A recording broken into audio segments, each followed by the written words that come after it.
Bueno, bienvenidos amigos a mi sadhana. Vamos a escuchar una cita de Osho y luego haremos un comentario al respecto.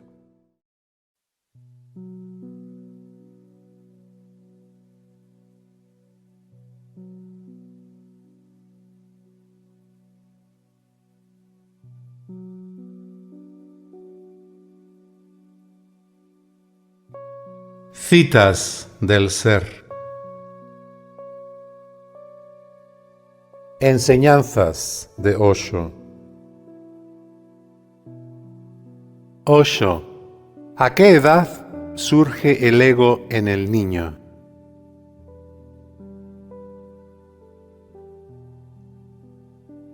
El niño no tiene ego porque no tiene mente y está aún carente de conocimiento. Todavía es inocente, por eso no tiene ego, porque el ego no puede surgir de la inocencia. Ese niño al crecer y hacerse hombre, estará también creciendo hacia el ego. El viejo tiene un ego fuerte y arraigado, ya que ha vivido durante 70 u 80 años y tiene tras de sí una larga historia.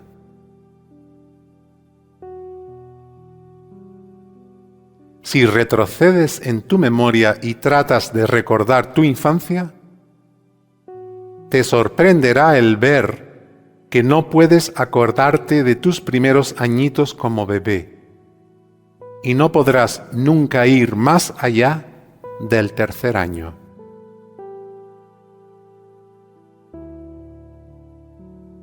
Por lo general, solo se recuerdan eventos que corresponden al cuarto o quinto año como mucho. Pero los 3 primeros años de nuestra vida están vacíos y ausentes. Por supuesto que sucedieron muchas cosas importantes, pero ¿por qué no las recordamos? No las recordamos porque el ego no estaba presente. Por eso es muy difícil acordarse. En cierto modo, se podría decir que aún no existías. ¿Cómo vas a acordarte de algo? Si hubieses estado allí, recordarías algo. Pero la verdad es que allí no había nadie.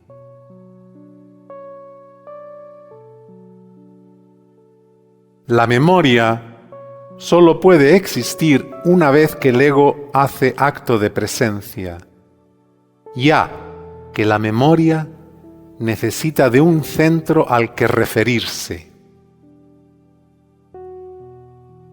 Si tú aún no estabas allí, si todavía no tenías ego, ¿en qué se apoyará tu memoria?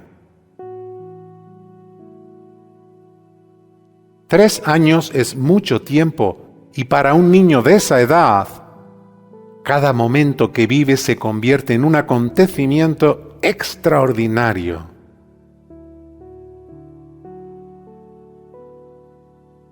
En realidad, uno debería poder acordarse de nuestros primeros años de vida, ya que en aquellos días todo lo que le sucedía al niño era nuevo y mágico, pero no existen recuerdos de aquella época. ¿Por qué?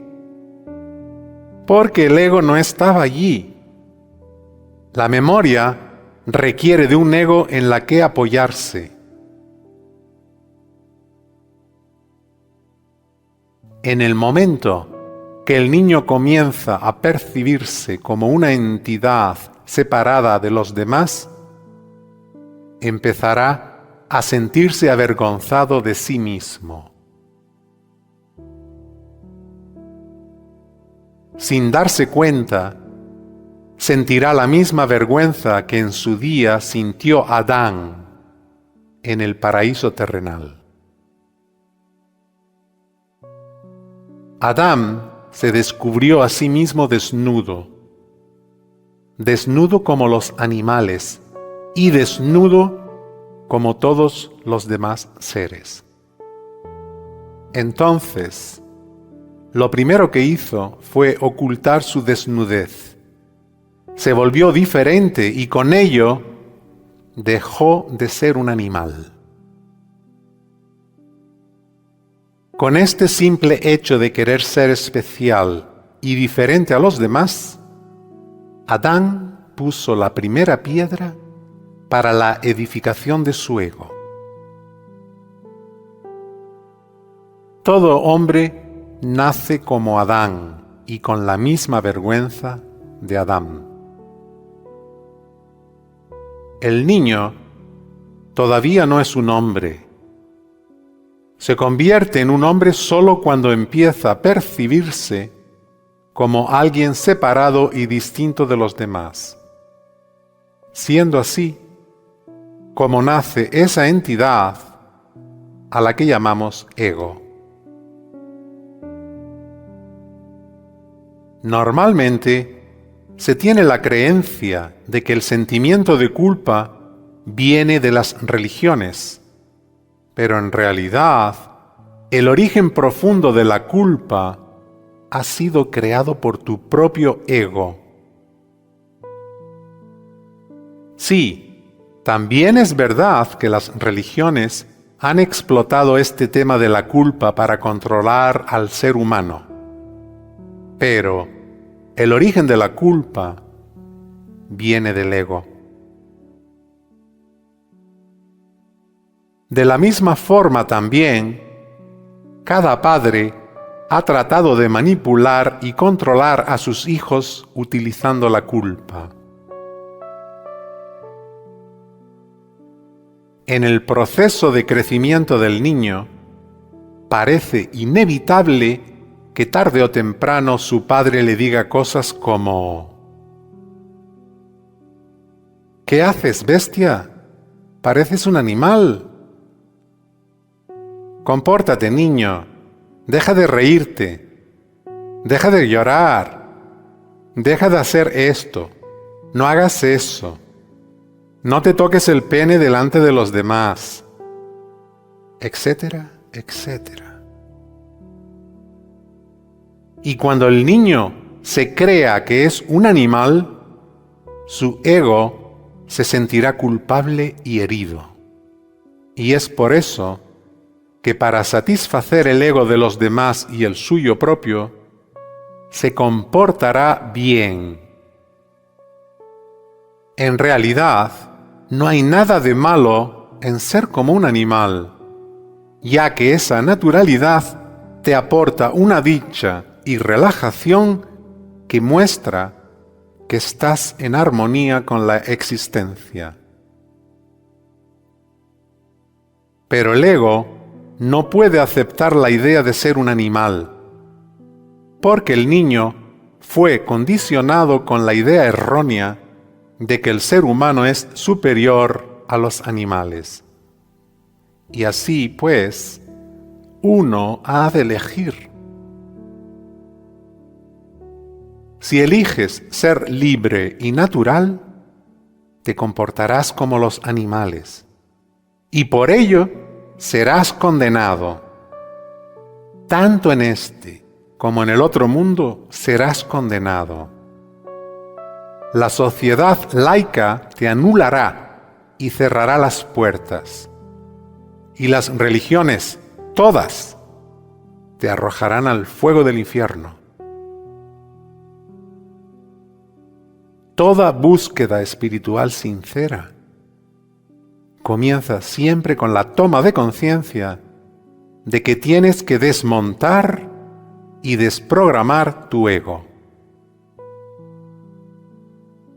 Para ello, tienes que deshacer todo lo que la sociedad hizo contigo. Todo aquello que aprendiste por imitación de tu familia, de tus profesores, de la iglesia, debe ser denegado y rechazado de forma consciente. Excepto tú, nadie puede entrar en el interior de tu ser. Excepto tú, nadie puede saber quién eres. Nadie te conoce y no hay nadie que pueda nunca saber nada sobre ti. Todo lo que escuchaste y te dijeron que eras es falso y no corresponde a la realidad de tu ser.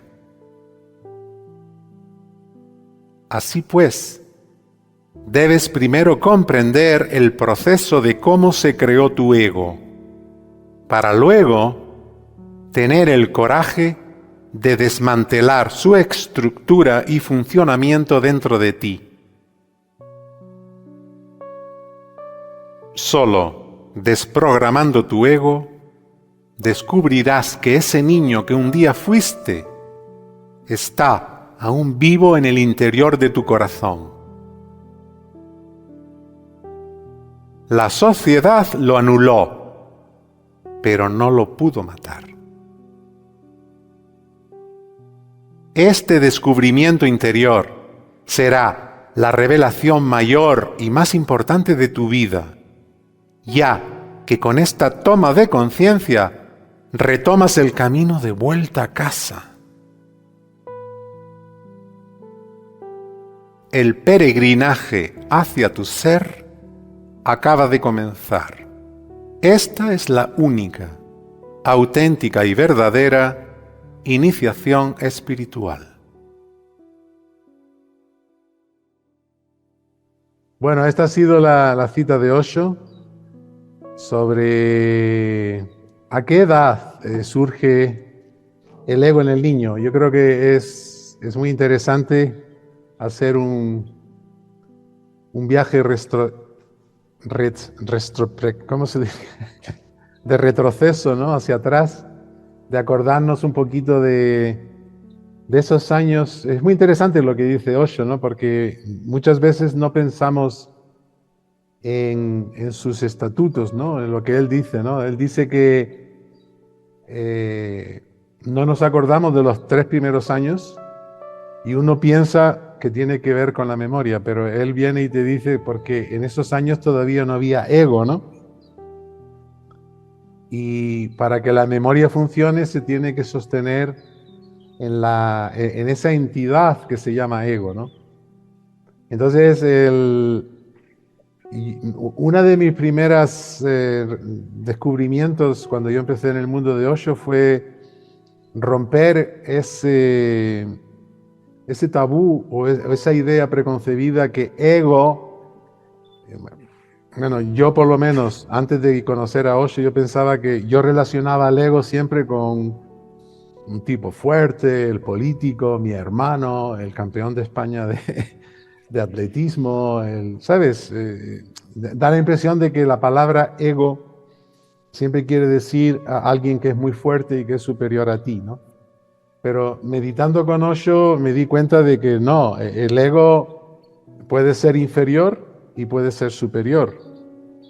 En el caso de mi madre, por ejemplo, mi madre era un angelito, la persona más buena del mundo, aparentemente bajo los ojos de mi idea preconcebida que yo tenía antes, es como si yo podría decir mi madre no tenía ego, ¿no? Pero eso no es verdad, mi madre tenía un ego inferior. Entonces el ego es una piel, ¿no? Es un disfraz que nos ponemos, en el cual mi hermano se puso el disfraz del campeón de España, ¿no? Y yo me puse el disfraz del guitarrista poeta, ¿no? Y cada uno se pone un disfraz. Entonces, no importa que ese ego pueda ser superior o inferior, Todos sufrimos porque tenemos algo que cubre lo que somos, ¿no? Entonces, aparentemente hay egos que son como más descarados, ¿no? Así, el Ronald Reagan, un político, yo qué sé, este tipo de gente así como Bill Gates, pues se le nota el ego, es un ego que apesta, ¿no? Son gente, vamos, que se ve que tienen ego, ¿no? Pero todos tenemos ego y muchas veces el ego más difícil de ver es el ego espiritual. Porque el ego espiritual generalmente es un proceso que viene después en la vida, ¿no? Uno sufre, uno está en el ego crudo, ¿no? De ganar dinero en la sociedad, de ser alguien. Y bueno, después de 30, 40, 50 años de frustración, uno se hace espiritual, ¿no? Que es el caso de todos. Yo lo hice a los 30, ¿no? Jesús lo ha hecho a lo mejor a los 45 y etcétera, ¿no? Pero detrás de esa búsqueda siempre ha habido un ego crudo, ¿no? Un ego, yo soy el más macho, yo soy el que mejor toca, o lo que sea, el que más sufro, o el que más gano dinero y tal. Pero luego nos hacemos espirituales y da la impresión de que nos hemos quitado una armadura, ¿no? Una armadura que pesa, ¿no? Porque es una armadura, ¿no? Pero nos ponemos una túnica de monje tibetano, ¿no?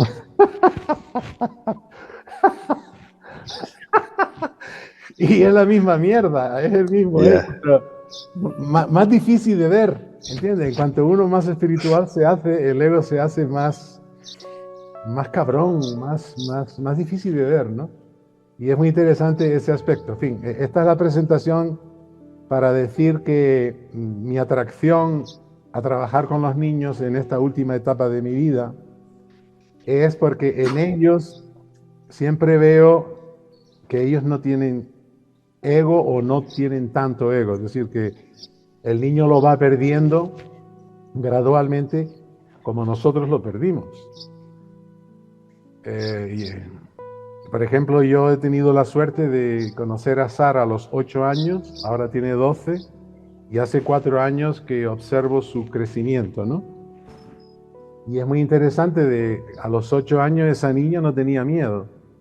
Yo le decía, Sara, vamos a bailar y hacer una película, y se ponía a bailar aquí en el Arran, yo le hacía filmaciones, ella se ponía así, o sea, muy inocente, ¿no? Y ahora no puede, ahora le da miedo. Y eso yo lo observo, es el sistema educativo, es la escuela en la que ella está, en la que ella aprende todos esos roles de que en el sistema educativo constantemente están los exámenes. Uno es mejor que el otro, uno gana más puntos, el otro menos, y eso es extremadamente destructivo, la comparación constante, ¿comprende? Y eso yo lo viví en mi propia infancia cuando yo era un niño y tocaba la guitarra. Tocaba muy simple, a lo mejor tocaba una isa canaria, una folía, un corrido mexicano, lo que sea, pero yo sentía un éxtasis de placer, ¿no? Una sensación extática de percibir la música como un orgasmo, ¿no? Y después de 25 años de estudios y de carrera, lo perdí. Es como tocaba como una máquina, no sentía nada. ¿Entendéis? Entonces, para mí hoy en día, el volver a estar con niños, por eso yo me gusta dar clases o estoy haciendo esto en el orfanato, porque estando con ellos, es como si me baño de su áurea, ¿no? Cuando yo estoy con los adultos, con ustedes no, porque este grupo es muy especial, somos niños todos, aunque tenemos más años, ¿no? Pero cuando estoy en la sociedad normal, es muy difícil conectar con la gente porque la gente está en el rol del adulto, ¿no? Entonces, cuando tú estás con un niño, de alguna manera, si tú eres sensible, naturalmente, hay gente que están con los niños y al niño me molesta, cállate y tal. O sea, los niños, hay gente que rechaza a los niños, ¿no? Pero hoy en día yo he llegado a percibir que un niño Para mí es la única estatua de un Dios viviente. A no ser que yo me encuentre con un maestro iluminado, realmente iluminado.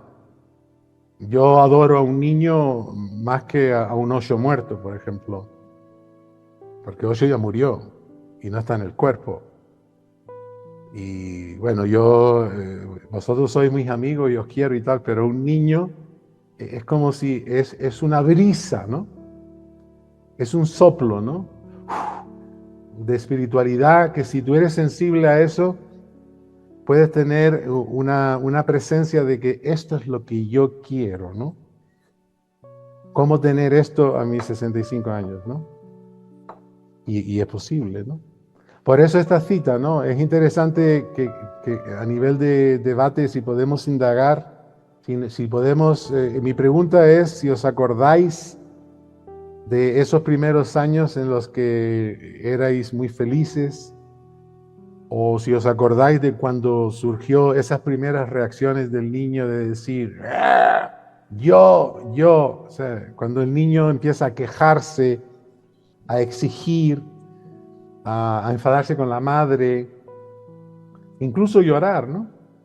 ¿No es eso el nacimiento del ego en un niño? Esa es mi pregunta. Así que os paso la palabra y si queréis comentar.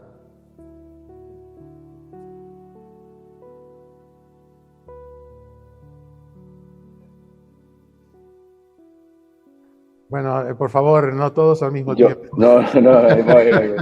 Le estaba picando. Fíjate que casualmente la semana pasada tuve un masaje electroestimulante meditativo.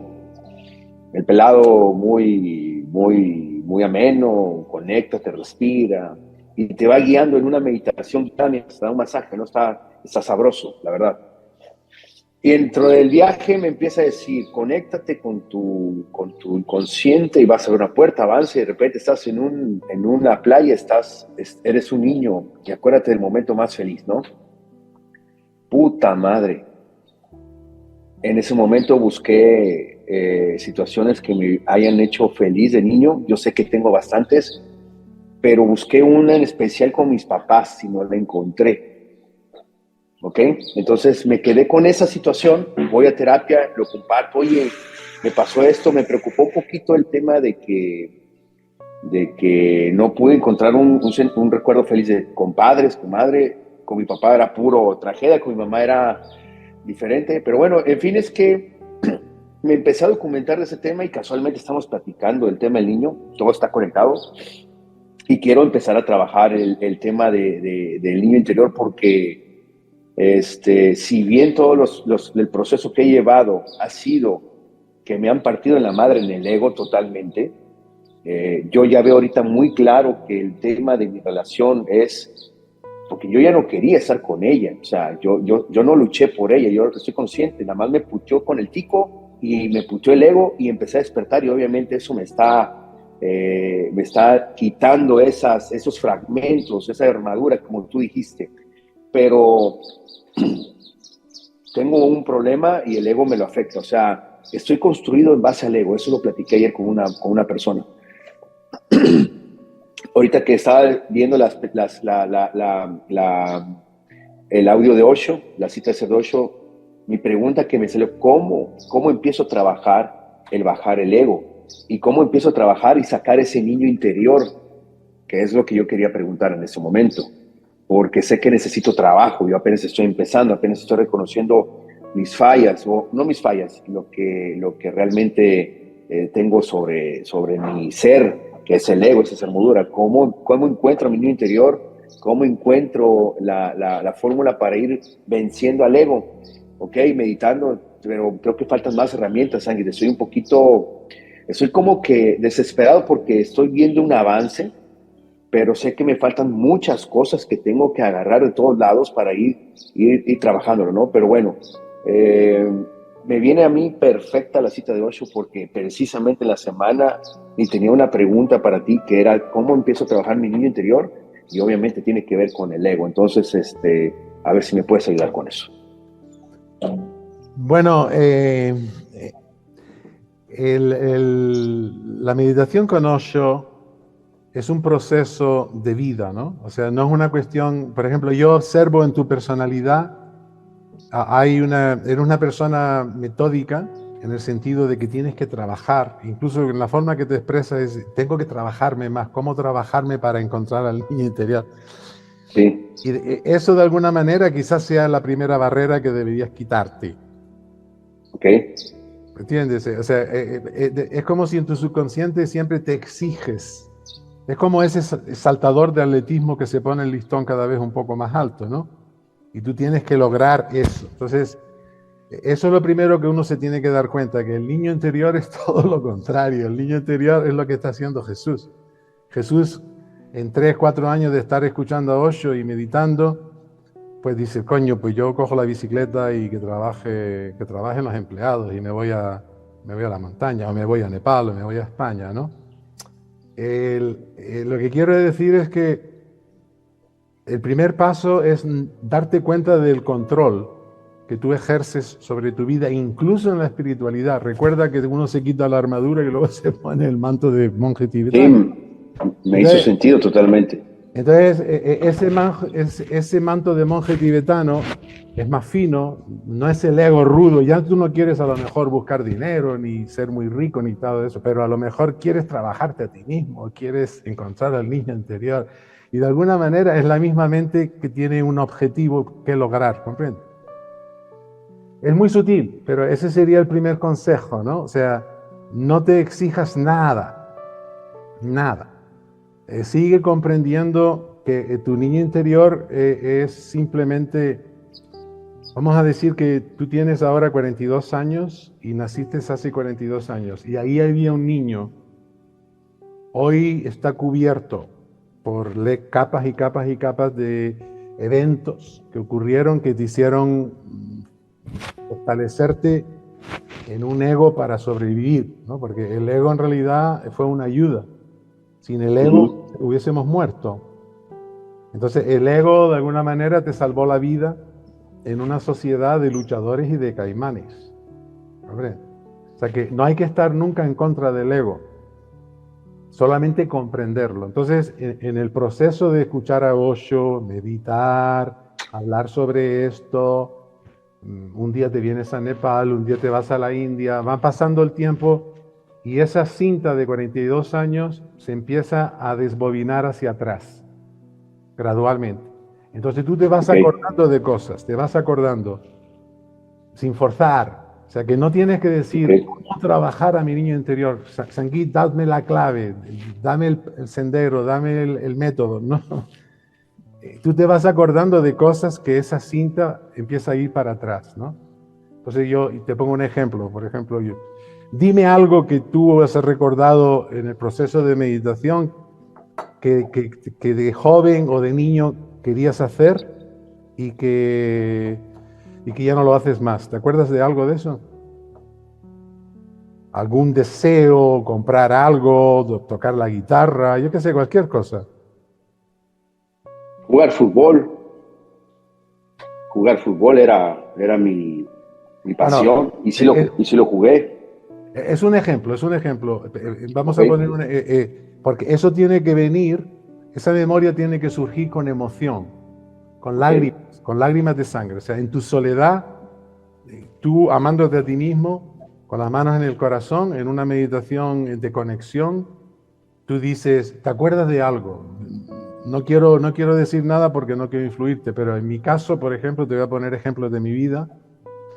Yo se me había olvidado completamente que mi madre me prohibió tener una bicicleta, ¿no? O sea, yo quería una bicicleta porque todos mis amigos en el barrio, tendríamos 8 o 10 años, todos tenían bicicletas. Y mi madre pues tenía tanto miedo y pánico a que yo tuviera un accidente que me prohibió comprar una bicicleta, ¿no? Entonces yo fui y ahorré dinero y le pedí a mi tío y me compré una bicicleta a plazos. Y fíjate, un niño, ¿no? Y firmé como 100 letras de 25 pesetas para tener una bicicleta, ¿no? Y la bicicleta la escondía en casa de mi primo. Entonces mi madre a las 2 semanas se dio cuenta y devolvió la bicicleta, ¿no? Y claro, ahí fue el odio tan grande que yo sentía hacia mi madre. Ya el ego nació, ¿no? Hija de puta, la insulté, puta, eres una puta y tal, ¿no? ¿Sabes? Pero eso ocurrió cuando yo tenía 8 o 9 años. Y a los 49 o a los 52 en la India, lo recuerdo, ¿comprende? Lo recuerdo y me surge con una emoción y vuelvo a ser el niño de 8 años. Hago un salto cuántico hacia el pasado, ¿comprende? Ya no soy el adulto que tiene 45 años y que está en Luxemburgo, sino soy un niño de 8 años que le quitaron su bicicleta, ¿no? Y estoy llorando por la bicicleta. Pues, ¿qué hago? Pues me fui al mejor, a la mejor tienda de bicicleta y me compré la mejor bicicleta. Eso es tener respeto al niño interior. Según te vas acordando de cosas, pues las finalizas. Ok. No me dieron esto, yo me lo permito y me lo doy ahora. Por ejemplo, Okay. eso es un ejemplo de la bicicleta, pero fueron el coche control remoto, nunca tuve una negra, no follé con una china. O sea, cantidad de deseos que uno no pudo tener porque no era un Rob Hudson, ¿no? ¿Me entiendes? Y de repente, pues digo, pues me gustaría tener un rollo con una negra y tal, y tal. Pues de repente la negra aparece porque la existencia dice, si tú quieres ser consciente, la existencia va siempre a apoyarte. Entonces, cuando yo recuerdo que yo no había estado nunca con una negra, a las 2 semanas apareció una negra. Un polvete y tal, y adiós. Y ya se va el deseo de la negra. De alguna manera, ese es el proceso de ir hacia atrás, en bobinar la cinta. Y según van apareciendo en la pantalla de tu mente eventos, situaciones incompletas, que no se completaron, tú ahora conscientemente las finalizas, ¿comprendes? Okay. A lo mejor la misma Marisol y Ana están viajando por todo el mundo porque están realizando cosas que a lo mejor en juventud, muy ocupadas con el trabajo y cosas, no tuvieron a lo mejor el tiempo para hacerlo de una manera plena, por ejemplo, ¿no? Porque no es lo mismo, Ana, tener un mes de vacaciones y marcharte una semana a una playa y volver rápidamente al trabajo que tener toda la vida por delante, ¿comprendes?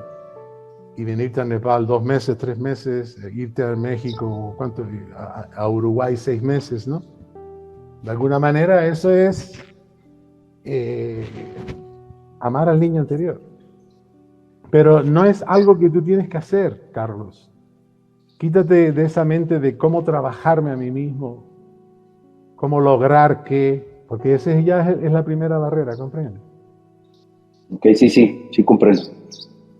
Y de alguna manera volver a ser un niño, pues es lo que yo estoy haciendo. Por ejemplo, si tú tienes la posibilidad de estar con niños, quizás sea difícil en tu entorno, pero yo en el orfanato y en las escuelas donde doy clases, yo salgo a la calle y como aquí los chupachus son tan baratos, ¿sabes? 5 rupias son como 1,5 céntimos de euro, yo qué sé, nada, ¿no? Entonces yo tengo todos los bolsillos llenos de chupachú. Y yo voy caminando por la calle y como soy muy alto, soy un extranjero y tal, y a mí me ven los niños y de 10, 9 me miran. Hay un contacto visual, ¿no? Hay una sonrisa y yo voy con el chupachú. ¿Cómo te llamas? ¿Quién eres? ¿Qué haces? Y tal. Entonces, me conocen todos los niños de la calle. ¿Te acuerdas? Marisol y Ana estuvieron aquí por todos lados dándole chupachú a los niños y tal. Entonces, ese respeto que tú sientes hacia el niño exterior, que no es tu hijo, es como si estás haciendo algo hacia tu niño interior también. O sea, es recíproco. Aprende a respetar y amar al niño que ves fuera. Cuando vayas al parque con la perrita y haya niños de 8 o 10 años por ahí, reconócelos como estatuas de dioses vivientes, ¿comprendes? Okay. Un niño no es un niño es un dios, porque no tiene mente todavía. ¿Comprende? Entonces, como no tiene mente, está ahí y es mucho más valor, tiene mucho más valor que un libro de Krishnamurti o un libro de Osho, yo qué sé. Es un ser vivo que tiene 8 años y que está en la inocencia. A través de él brota una brisa de inocencia. ¿Comprende? Y eso, si tú lo percibes y lo valoras, de alguna manera inmediatamente estás valorándote a ti mismo como niño interior. Entonces vas a desencadenar unos procesos gracias a ese pago de respeto que tú sientes a ese niño fuera de ti, ¿comprendes? Entonces, al tú respetar a un niño afuera, te estás respetando al niño que tú fuiste. Y luego empiezan a ocurrir magias en la vida, ¿comprendes? Empiezan a ocurrir cosas que vienen solas. Entonces, por eso en la espiritualidad que yo considero auténtica, no hay que hacer nada. Solo hay que esperar y que ocurran las cosas. Pero esa espera tiene que ser total y muy involucrado en amor hacia ti mismo, ¿entiendes? Pero no es... Hay gente que le gusta hacer, por ejemplo, ¿os acordáis de Tatina, no? Tatina es una persona que se trabaja a sí mismo con mucha estructura, hace yoga, hace cursos. Es otra forma, ¿no? Que a lo mejor le va bien a ella, ¿no? Pero en mi caso yo lo veo más como Osho, de comprender las cosas y hundirte. O sea, es como si tú estás en el mar y tienes que luchar, y tienes que no me quiero hundir, no me quiero hundir, no me quiero hundir. Entonces te cansas y te hundes. Porque te cansas, ¿entiendes? Entonces la actitud del Tantra es: relájate, tío, no hagas nada, pon las manos en cruz. Y de repente dices: putana, floto. Ay, qué bien estoy, qué relajado estoy. Y no te hundes. ¿Comprende? Esa es una actitud más femenina. Entonces, eso llevado a la espiritualidad es lo que te estoy diciendo. No te trabajes a ti mismo de una forma como meta, sino como diversión, ¿sabes? Como pasártelo. Pero siempre totalmente involucrado. Es decir, que es como si estás ahí, pero ¿quién quiere trabajarse a sí mismo? Pregunta. ¿Quién es el que quiere trabajarse a sí mismo? Pregunta. O sea, el niño a lo mejor, yo qué sé. El ego. El ego, mira, sí, al revés.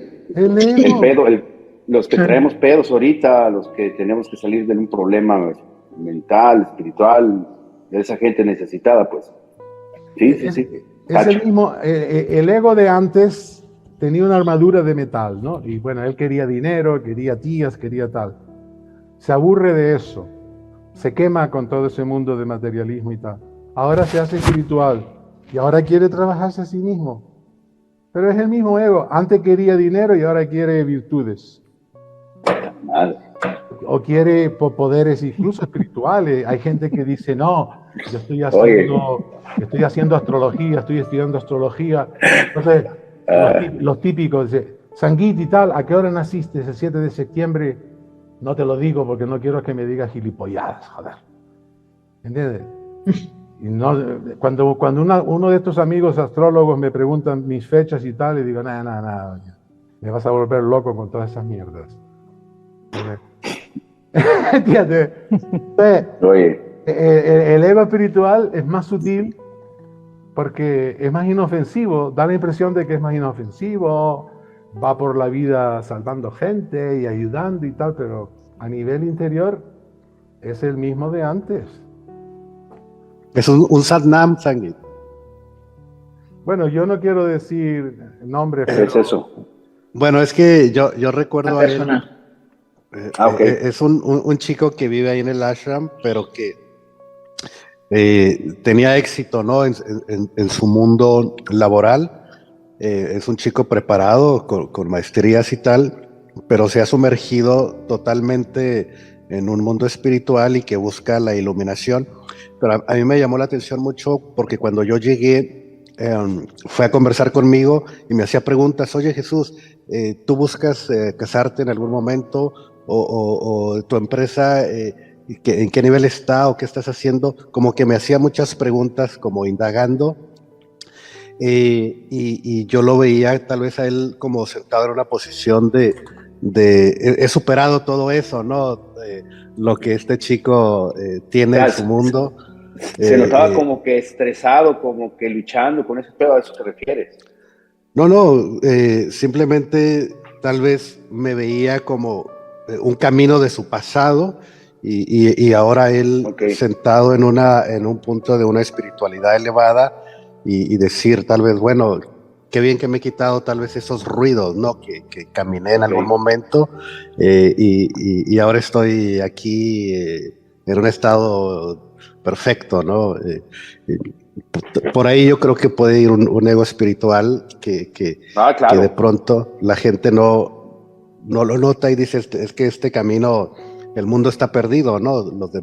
Mi camino es bellísimo y aplica para todos, ¿no? Yo lo veo con mi hermano, el adventista, siempre defendiendo su grupo, su religión, el camino único, el único de salvación, y todo el mundo está perdido, equivocado, y luego sus hijas se pelea con sus hijas porque sus hijas están hastiadas de ese mundo, ¿no? Crecieron así, y es una locura, ¿no?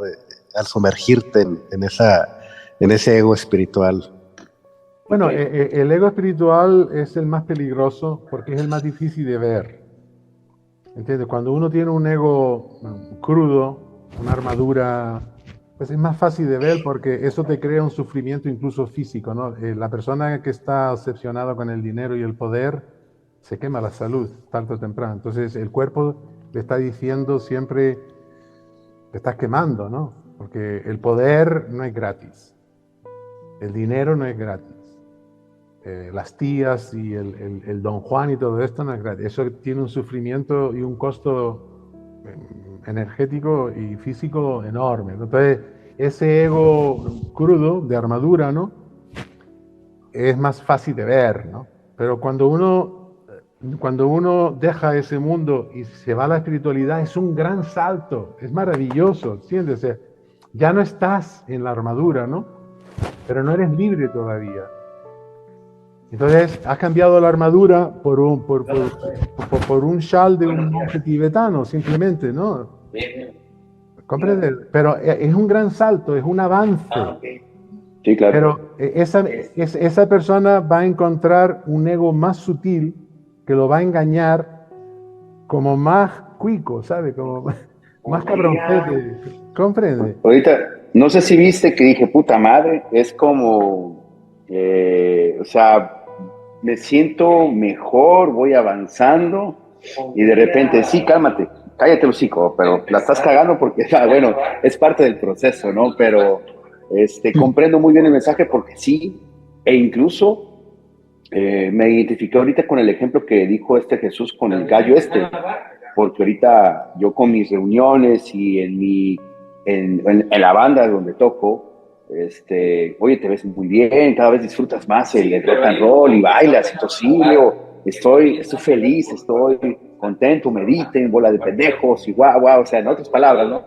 Entonces creo que eso se disfraza con el ego y lo pensé, pero bueno, qué bueno que tocamos este tema porque me despierta en disfrutar mi proceso, en mantenerlo de una manera sana dentro de mí, porque sí me estoy presionando por querer agarrar aquí, cuidarme allá, y esa necesidad de ponerme el objetivo para limpiarme, para sanar, para todo, por lo que entiendo no me va a llevar a ningún lado más que a presionarme, ¿no? Pero bueno, muchas gracias por las palabras, me queda muy claro. Bueno, es un tema muy, muy interesante, se puede hablar mucho sobre él. Por ejemplo, yo mismo he aprendido a reconocer mi propio ego espiritual, o incluso el ego musical, ¿no? Quizás el musical sea más claro de ver. Cuando yo... El ego musical que yo desarrollé fue... Audio, Carlos. el de un músico clásico, ¿no? Entonces, yo de niño era músico popular y gozaba mucho la música. Me gustó la música clásica porque la descubrí en la radio. Me gustaría tocar clásico. Y no tenía ego clásico, ¿no? No tenía ego. Entonces, yo llego a Madrid sin tener ego musical. Entonces, y ahí el amigo Gerardo y tal me llamaban el niño inocente, ¿no? Pero este tío, ¿de qué va? Este tío... Era como un niño. Yo tenía 20 años y era como un zombie, un niño, ¿no? Pero en la sociedad te estallas, ¿no? Te estallas, porque, claro, empezaron a criticarme. Tú no has leído el Donington, no has leído esto, no has leído esto. Joder, yo no he leído nunca un libro y tal. Entonces se reían de mí, ¿no? Entonces, claro, yo empecé a decir, pues yo puedo, ¿no? Yo puedo y tal. Y claro, gané el premio extraordinario fin de carrera y le di por culo a todos, ¿entiendes? Pero todavía no sabía nada porque eran 4 años nada más de mi formación de los 20 a los 24. Pero así todo, pues habían cantidad de gente ahí que querían el premio extraordinario y me lo gané yo. De una manera, y ya estaba en el ego. Esa sociedad, ese conservatorio me forjó. Entonces yo notaba que cada vez tenía más tensiones físicas. Me dolía la espalda cuando tocaba, me dolía la pierna, no me divertía, ¿no? O sea, estaba perdiendo esa inocencia del niño, ¿comprende? No gozaba ya con la música, pero estaba obsesionado con la perfección, con la velocidad. Y ya luego me voy a Alemania, y ya en Alemania fue la locura total. Ya allí, ya perdí todo. Y eran ya 7 años de formación profesional, de estudios, y yo estaba en el ego, pero totalmente en el ego, ¿no? Y sufría tanto, digo, el sufrimiento mayor era que ya no me divertía la música, yo no sentía la música. ¿Comprende? Entonces yo recuerdo una imagen que jamás se me borrará. Yo estaba esperando el metro en la estación de Everplatz, donde está el Conservatorio de Música de Colonia, y venía el metro, y yo escuché una voz que me dijo, tírate cabrón, ¿ya para qué? Y me eché para atrás con un miedo tremendo, porque mi subconsciente me estaba diciendo, no merece la pena vivir. Eso es el ego, ¿comprende? Entonces, de alguna manera, yo perdí la inocencia en sociedad, porque la sociedad me atacaba. Entonces, nadie se escapa. Nadie se escapa. Entonces, la segunda parte de la lección es, yo conozco a Osho, y inmediatamente me pongo a meditar y lo primero que hago es, yo me quito el ego clásico. Yo no soy clásico, ¿no? Pero me puse otro, ¿comprende? Me quité la armadura clásica y ya me hice músico creativo sannyasin y tal, ¿no? Y ya me puse a improvisar cancioncitas y tal. Y ya iba ya por la ida con otro ego, ¿entiendes? Y luego ya, eso también me trajo sufrimiento después de varios años. Digo, bueno, pues me quito la capa del monje tibetano y me pongo el shal de, yo qué sé, de otro. Entonces ya me hice música de hotel, otro ego. Y al final, ya cansado de 3 egos, 3 carreras que me llevaron todas al sufrimiento, digo, ¿cómo es posible que yo siga sufriendo igual que en el Conservatorio de Alemania? Si estoy tocando en un hotel de 5 estrellas, si soy músico creativo, si he hecho mis composiciones, mis poemas y todo, y ahí sigo sufriendo. Porque el ego se había cambiado de capas, pero seguía estando ahí. Y es la misma actitud de yo. Yo valgo. Hace 20 años yo valgo porque soy el mejor clásico. Después, yo valgo porque soy el mejor sannyasin, el músico de la nueva era y tal. Y soy el mejor músico de hotel. Yo, ¿comprende? O sea, entonces, cada vez que te cambias de capa, es un adelanto espiritualmente para darte cuenta de que el camaleón se está haciendo cada vez más difícil de ver, ¿comprende? El camaleón que somos, el ego que somos, se va cambiando de piel y nos va clavando la yarda, engañándonos y engañándonos y engañándonos, café. No vamos a dejar de tener ego, eso es un hecho. Hay que estar consciente de él, ¿correcto? Claro, consciente, pero el hecho de que seas consciente de él, el ego se va también. O sea, te pongo un ejemplo. El ego es necesario en la sociedad. Vamos a poner el ejemplo de Jesús, porque lo conozco mejor que tú, ¿no? Por ejemplo, Jesús necesita un ego porque tiene 40 empleados y tiene cantidad de gente ahí que si no se reirían de él. Entonces, él se pone, él se va al trabajo y se pone el ego del boss, ¿no? Él es el jefe, ¿no? Y con ese ego, él hace un papel. Él dirige sus negocios, paga su tal, se enfada con aquel, despide a aquel. O sea, puede ser duro, puede ser blando, pero ese es necesario. Si no, se arruina y lo joden. Pero ese ego no debería estar pegado toda la vida cuando él está en casa solo. Porque entonces sufre. Entonces, la meditación le tendría que dar a él la posibilidad de decir, bueno, dejo la oficina, llego a casa y ya no tengo ese ego. Ok. Juego con la gatita y me olvido. ¡Ey! Juego con la gatita, llamo a Fernanda, le pego 3 polvos, me voy a la me voy a España a comer. Esa Fernanda también debe tener ego ahí. Esa Fernanda debe tener ego ahí también. Híjole, ok, me queda muy claro. ¿Comprendéis? Naturalmente, tienes razón en lo que tú dices. El ego siempre estará ahí, pero que esté consciente. Y hay situaciones en las que es necesario y hay situaciones en las que no es necesario. Entonces, esa capacidad de elección es libertad. Pero recuerda, no es un debate intelectual, esto es un curro de años, ¿no?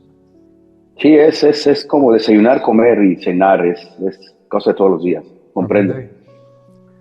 Bueno, si queréis decir algo más, os paso la palabra, porque quizás no han hablado ni Ana ni Marisol. Wow. Sí, es verdad, estamos aquí las dos muy calladitas. ¿Quedas tú, Marisol, entonces? Sí, como quieras. Yo lo que estás diciendo, lo que hemos escuchado en la cita, ¿no? Sobre el niño que no tiene ego, y recordando la infancia, yo me acuerdo pues 5, incluso 4 años, quizás. Y lo que pasa es que, bueno, pues ya sabéis, yo quizás más apegada a la cuestión del miedo, porque claro, si yo a los 2 años tuve aquello que me pasó, que casi estuve al borde de la muerte, y era esa sensación de miedo, o aquello que me dio, que mi madre nunca supo decir qué es lo que pasó, porque me quedé morada y me tuvieron que poner de todo, es posible que a raíz de eso pues fuera una niña asustada, ¿no? Y como me daban esas cosas que me daban, pues claro, el miedo me acompañó durante toda la infancia. Y yo no recuerdo eso que comentas, ¿no? De criticar a tu madre, a tu padre, chillar. Yo eso para mí no, porque enseguida estaba el castigo por ahí. Enseguida era que me encerraban o que me castigaban mi padre, porque mi madre castigarme no, pero mi padre sí. Entonces yo nunca fui una persona que me rebelase en contra de la autoridad, ¿no? En contra de mi padre, por ejemplo. Solamente recuerdo una vez que no sé qué me debió de decir mi madre, yo tendría 4 o 5 años, que la dije idiota.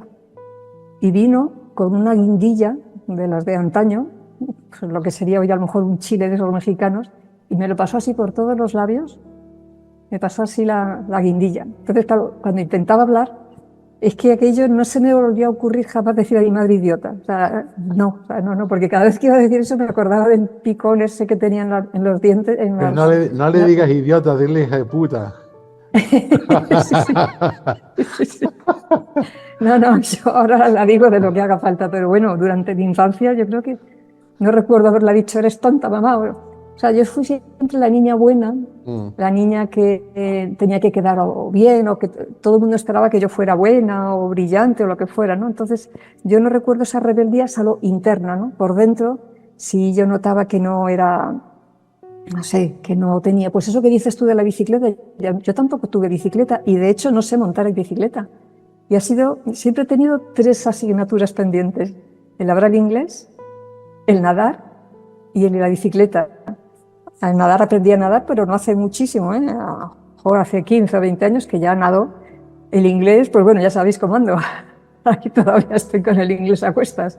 Y bicicleta, ¿no? Con José Manuel sí estuvimos una temporada que me enseñó un poco, pero ya está. Ni se me ocurrió montar en bici. O sea, es una cosa que tengo ahí, que yo veo montar a alguien así, veo en bicicleta y se me van un poco los ojos. Digo, mira, pero quizás tampoco ya me llama mucho la atención, ¿no?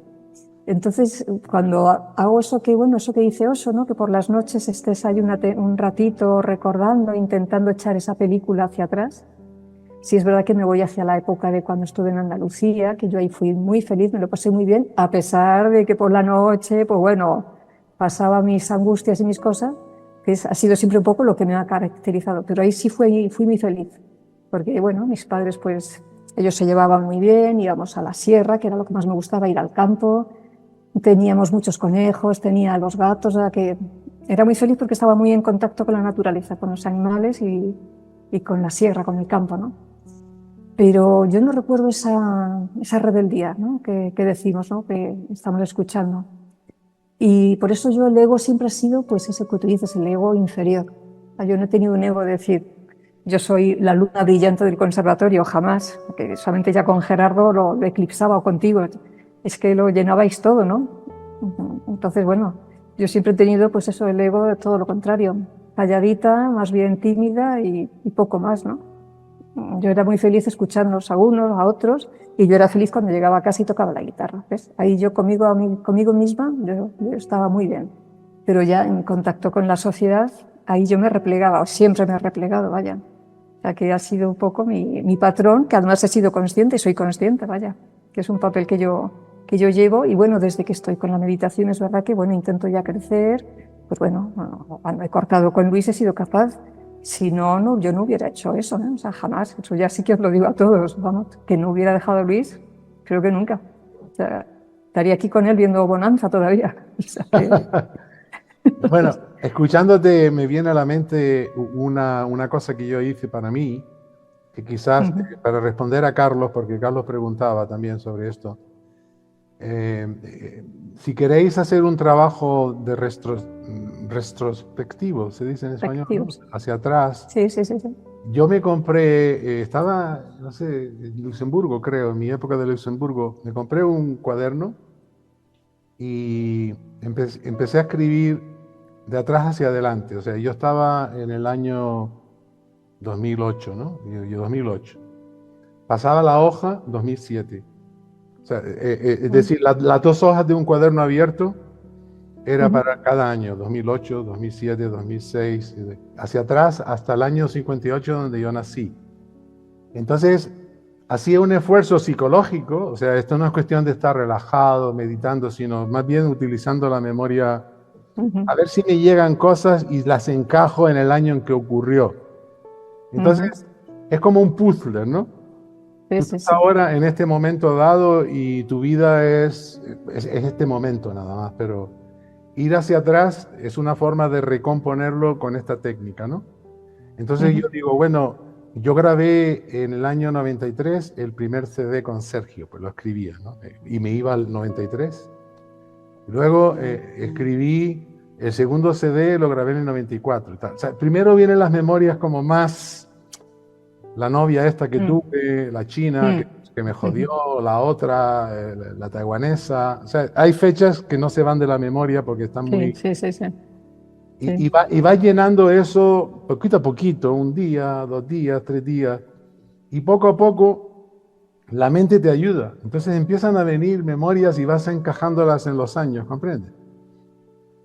Y eso de alguna manera va creando... Que con mayor facilidad empiezas a acordarte de cosas que ocurrieron muy atrás. Y luego, claro, eso son memorias psicológicas. Hay que entender la diferencia entre lo que son memorias emocionales y memorias psicológicas. Una memoria psicológica es simplemente me acuerdo de que yo estuve en Madrid del año 78 al 82, ¿no? Y una memoria emocional es a lo mejor heridas de amor, llorar, que ocurrieron en el año 78 cuando dejo la isla y mi madre está llorando en el balcón, que se va mi hijo y tal, y a mí me dejó hecha polvo. ¿Por qué llora la cabrona, no? Si me voy de aquí a estudiar guitarra y no. Pero claro, una memoria emocional es un dolor, ¿comprendéis? Y una memoria psicológica es un recuerdo de un evento frío, no hay emoción, no hay dolor, no hay... Solo es el recuerdo... La mente, ¿no? Ahí está la mente. Sí, Franco murió en el 75 y lo recuerdas, pero Franco no te hace llorar, ¿no? Es un recuerdo histórico, es una memoria cronológica.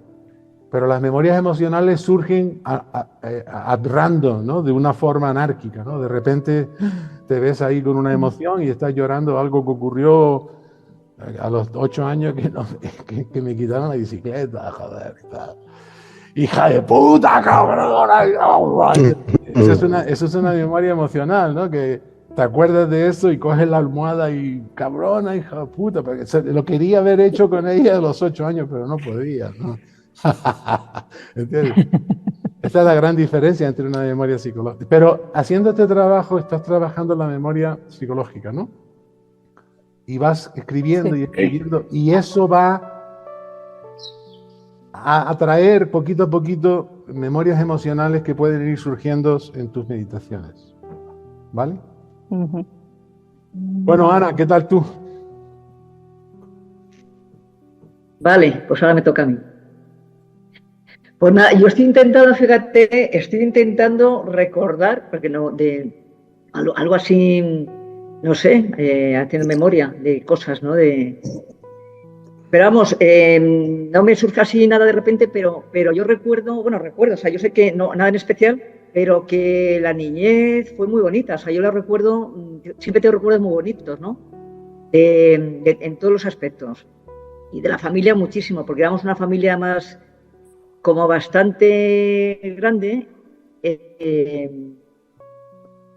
mi padre y tal. Y yo recuerdo, o sea, que era muy divertido, nos juntábamos y en cualquier momento había siempre una ocasión pues, para juntarnos y era siempre como muy bonito, muy, muy divertido. Y de pequeña, cuando era más pequeña, yo tengo unos recuerdos siempre bonitos, no nada en especial, o sea, no tengo un recuerdo en especial. Pero, y hasta los, no sé, como 14, 15 años, yo recuerdo estar como muy, la familia, y no, incluso más, hoy con 20 y algo, la familia muy bonita, ¿sabes? Por eso yo siempre estaba muy ligada. Sí. Yo estaba siempre como muy unida, muy ligada a mi familia, pero muchísimo. A pesar que luego yo a los 30 dije, oye, ya me voy a Palma, ya como que me desligué, pero ligada. Siempre la necesitaba, ¿no? Porque siempre fue algo, también a lo mejor por necesidad, porque tenía necesidad de sentirme, pues no sé, protegida, ¿no? Como siempre, muchas veces he dicho. Pero que los recuerdos siempre han sido muy bonitos y como deseos, que no se me hayan cumplido realmente. Quizás a veces he dicho lo del baile, me había gustado mucho bailar de pequeña, ¿no? Pero luego ya yo me he dado cuenta de que con el tiempo y meditando y todo, me he dado cuenta y digo, no, yo no hubiera llegado a nada absolutamente, porque he sido una persona que nunca he tenido esa fuerza de voluntad para... Y eso es un sacrificio tremendo. Yo, cuando ya he sido consciente de lo que era aquello, yo seguro que yo no hubiera hecho nada de eso. No sé, o sea que tampoco me crea ninguna frustración. No hay frustración. Fue un deseo en aquella época, pero luego no me ha creado ninguna frustración. No sé, entonces lo único sí que parte a lo mejor de, no sé, de mi ego, siempre he sido un ego bastante bajo, ¿no? Me he sentido bastante poco valorado por mi parte. Pero eso yo creo que al final, ¿no, Ana? Es que ahora que... No. Es que cuando yo conversé mucho contigo, sí. yo siempre ubicaba los diferentes cuadros de tu vida desde niñez, adolescencia, que yo te escuchaba y yo te decía, puta, Ana, tú te la pasaste pero muy Sí, bien en todas las etapas que para mí fueron muy difíciles, y tal vez tuviste una caída, no sé si a qué determinada edad, porque todo lo que me compartías, yo decía, esta chica se lo pasó muy bien desde sí. pequeña. Sí, yo he disfrutado siempre Increíble. mucho. Sí, he tenido la suerte que Sí, aparte, o sea, mis padres nunca nos cortaron en nada. O sea, no sé, y entonces, claro, yo realmente hice prácticamente casi lo que quise. sí, Me divertí mucho. O sea, cuando era adolescente, cuando empecé a trabajar, luego ya cuando me casé fue cuando menos me divertí. Y ya cuando me separé otra vez, sí, sí, ya fue una época. Y entonces siempre, no sé, yo lo he pasado bien. Lo que pasa es que yo nunca me he sentido valorada. Nunca. Siempre me he sentido bastante por debajo de todo el mundo. Entonces siempre he intentado buscar a personas que valieran más que yo como para que me defendieran, o sea, para que estuvieran ahí y me apoyaran. Con una estrategia, no sé, algo. No decir, bueno, yo no sé, pero esta persona ahora mismo me va como a defender o va a salir por mí en tal cosa. Pero por lo demás, En la bueno, terapia, eso me ha hecho sufrir mucho, ¿eh? A mí eso me ha hecho sufrir mucho. O sea, yo no me he valorado, o sea, y no es eh, que yo pensaba que era la gente, no era yo la que no me valoraba, porque ahora me estoy valorando y la gente me respeta. Y yo me respeto también. la infancia es bonita y lo que pasa que uno la quiere recordar solo ese lado bonito que fue, pero la infancia también fue muy dolorosa, muy, muy dolorosa. Hubieron una de cal y una de arena. Sí, es verdad que el niño gozó porque era todavía inocente, pero ese niño constantemente tenía frustraciones psicoemocionales.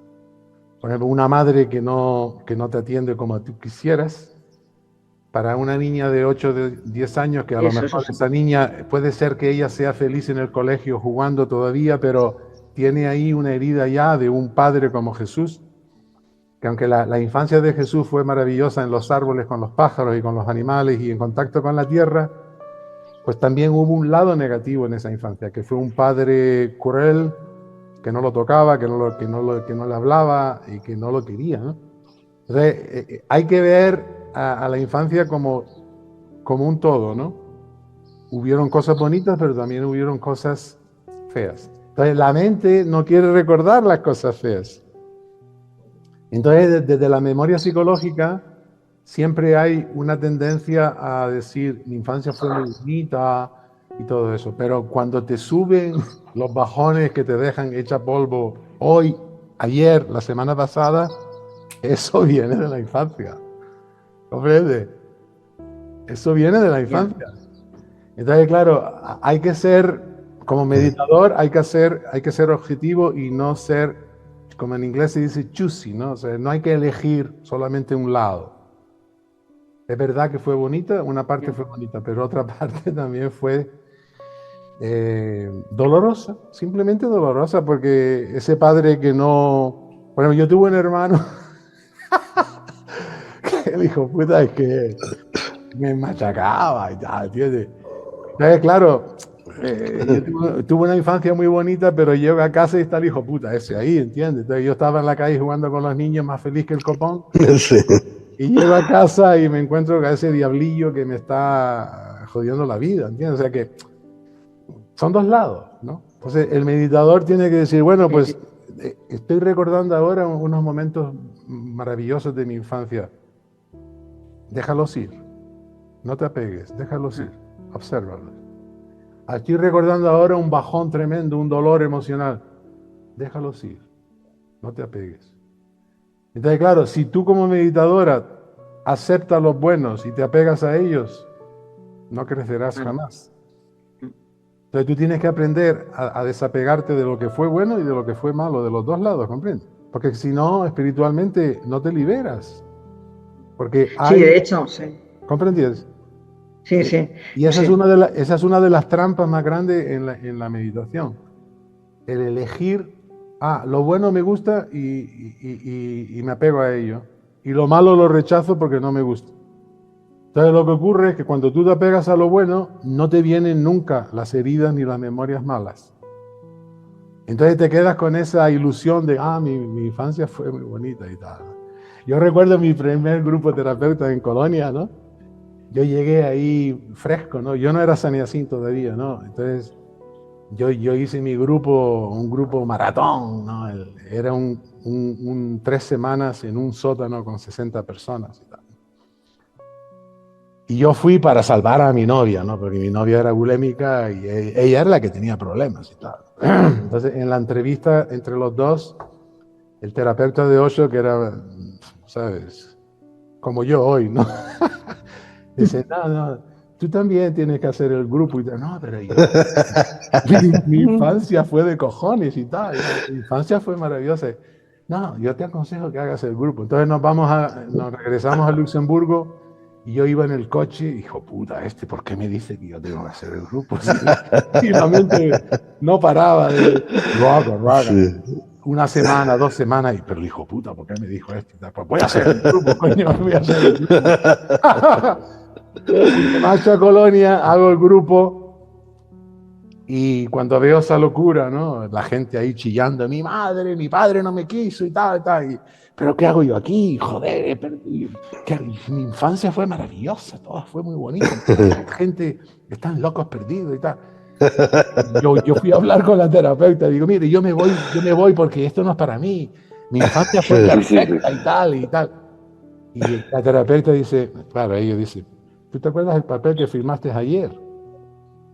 Sí, pues no te vamos a devolver el dinero. Porque y era un pastón, eran 2.500 marcos, ¿no? El equivalente a 2.000 euros de un día por un 3 semanas muy largo, ¿no? Y eso te duele, ¿no? Claro. Entonces digo, ella me convenció y me dijo, quédate 3 días más y tal, ¿no? Y claro, yo me despierto por la mañana y las primeras dinámicas de mi vida, ¿no? Y digo, pero es que esto es un infierno, y esto no me gusta, y yo quejándome, ¿no? Ahí 3 días y tal.